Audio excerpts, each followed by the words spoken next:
Hey folks, welcome back to Canada's Boxing Channel.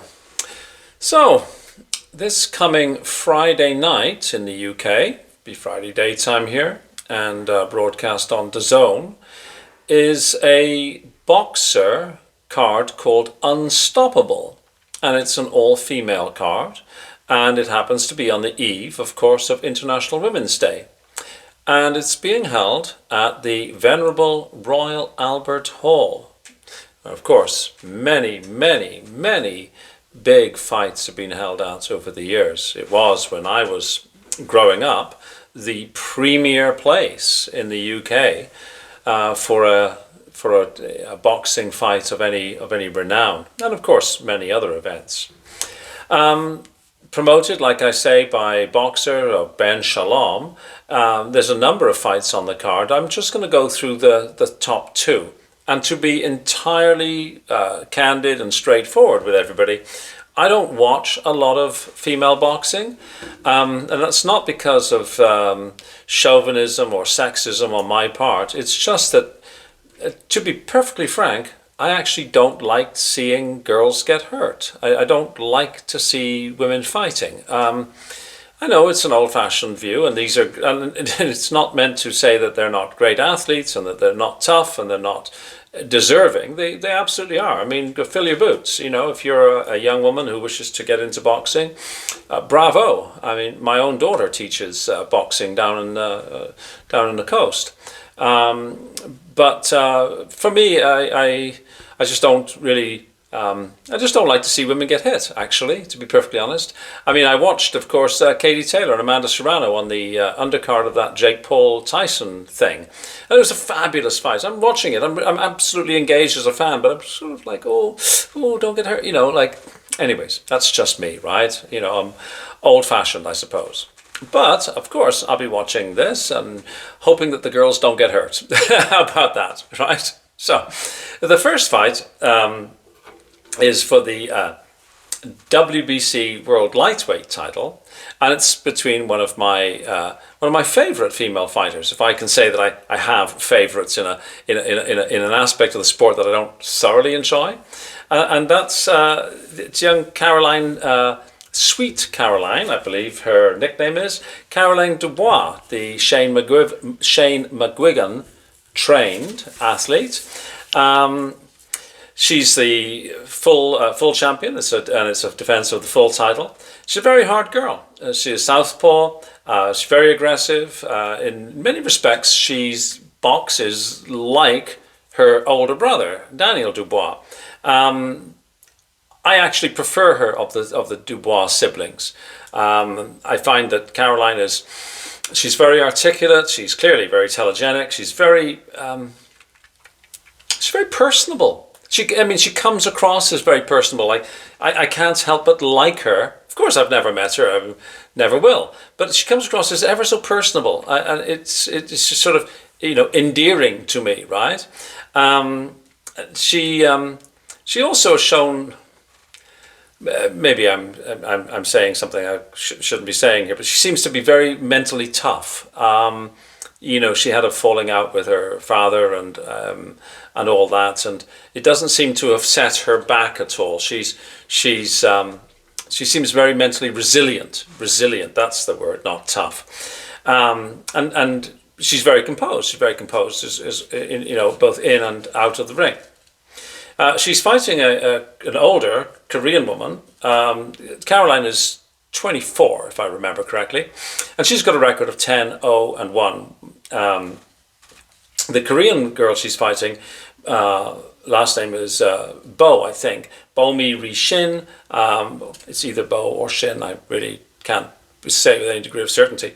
But I don't know much about her at all. She's a 10-1 underdog here where I'm placing my bets. She's 30 years of age, and she has what's her record? I had written it down here. She's got a record of 18-2-3. 10 of her 18 by way of. She's an orthodox fighter. She's 5'6", so she's just a smidge, like half an inch taller than Caroline. She's a very big underdog here. So one would expect that Caroline's going to win. 10 2-minute rounds. I would expect Caroline to start off very aggressive. Will she be able to put the Korean woman away? I'm not sure. Because truly speaking, I don't know anything about the Korean woman. And from my, scratching around on the internet to try and find out a bit more about her, it doesn't seem that she's had a lot of bios done on her by YouTubers and stuff like that. She has traveled outside of Korea to box previously. She's boxed in the United States of America, and obviously she's traveling to the UK for this fight. But I think that most of her matches have taken place in Korea. Korean boxers are known to be tough, and she's clearly deserving of this title shot. So she could be a bit of an upset. I wouldn't expect so. Caroline is actually at prohibitive odds here. I mean, it's just really isn't worth you putting your money on here. I think she's going off at 1.05 maybe. Put $5 on, you get 5 cents back by way of winnings. It's not worth betting on. The Korean woman is going off at 10 to 1. So, put $5 on and get $50 back, whatever. I'm not going to be gambling on this fight. I would imagine that Caroline's going to win this fight. Hopefully it's an interesting show. That's about all I can say, really. I will certainly, be sort of cheering on for Caroline, who I would say is, one of my favorite fighters. And it's really because I like the way she interviews. She's just very, very, personable. She's, it's quite a difference to her and her older brother, who he's coming out of a shell now and he talks a bit more, but he's sort of reticent, where she's really, quite outgoing, isn't she? The other fight, of course, is between Natasha Jonas and Lauren Price. Natasha Jonas is from Liverpool, if I'm not mistaken, and Lauren Price, of course, is from Newport, Wales.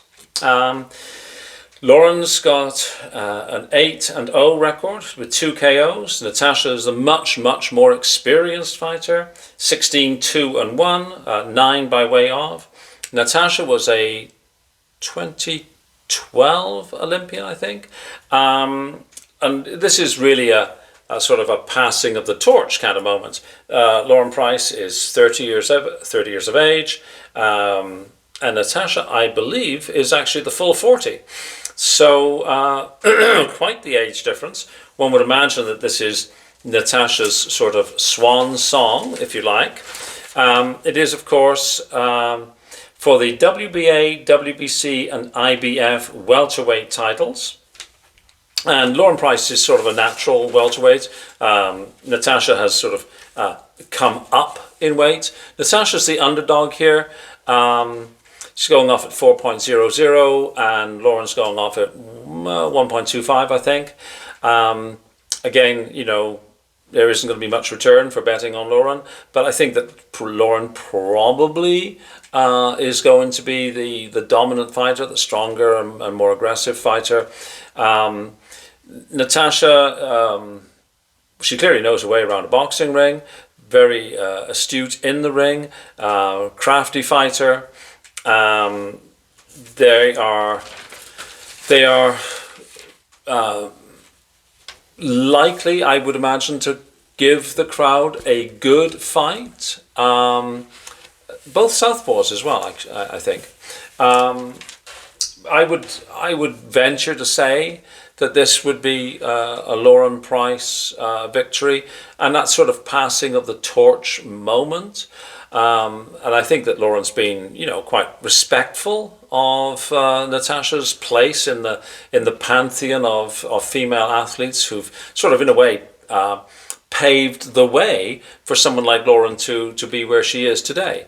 So I think it'll be an interesting card. I see Raven Chapman is on one of the other fights as well. I won't go through the whole card because simply quite frankly, I'm not qualified really to speak about women's boxing. I don't follow it enough to really be able to speak with any remote degree of authority.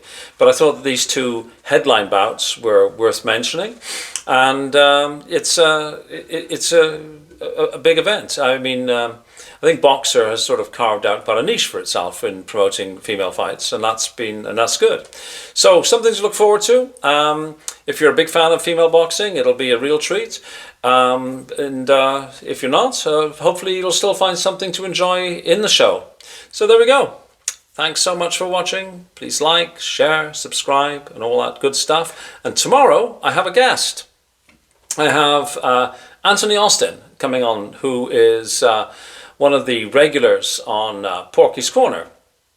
Never met the fellow, but he's part of a little group that we sort of swap notes about fights on. So I'm looking forward to having him on board, and we'll just chew the fat like Andy and I do, and we'll hopefully be entertaining. Hopefully, if you're watching, you'll listen to another couple of old fight fans chewing the fat. So there we go, something to look forward to. Thanks very much. See you on the next one. Have a great day.